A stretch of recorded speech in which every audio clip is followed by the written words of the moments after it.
16वीं शताब्दी के बंगाल में एक ऐसे ब्राह्मण युवक का जन्म हुआ जो नियति के क्रूर प्रहार के कारण आगे चलकर काल बनने वाला था। यह वह समय था जब बंगाल में पठानों का शासन था और उनके अत्याचारों से जनमानस त्रस्त था। उसी दौर में कुछ आतताई पठानों ने उस ब्राह्मण की पत्नी का अपहरण किया और अत्यंत क्रूरता पूर्वक उनके साथ दुष्कर्म कर उनकी हत्या कर दी। शायद उन अत्याचारियों को इस बात का आभास नहीं था कि एक ब्राह्मण जब तक शांत रहता है तब तक वह क्षमाशील देवता के समान होता है, परंतु जब उसके आत्मसम्मान और परिवार पर प्रहार होता है तो उसके क्रोध के सामने साक्षात यमराज भी कांप उठते हैं। वे शायद भगवान परशुराम के इतिहास को भूल गए थे, जिन्होंने अपने माता पिता के अपमान का प्रतिशोध लेने के लिए अकेले ही पूरी धरती को 21 बार क्षत्रिय विहीन कर दिया था। जब इस ब्राह्मण को अपनी पत्नी की नृशंस हत्या का पता चला तो उनके भीतर का सात्विक ब्राह्मण मर गया और प्रतिशोधी महाकाल का जन्म। उन्होंने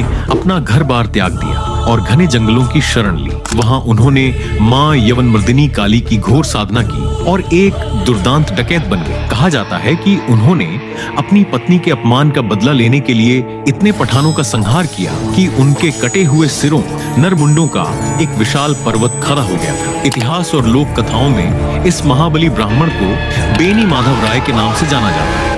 कालिकांग दक्षिणांग दिव्यांग मुन्नु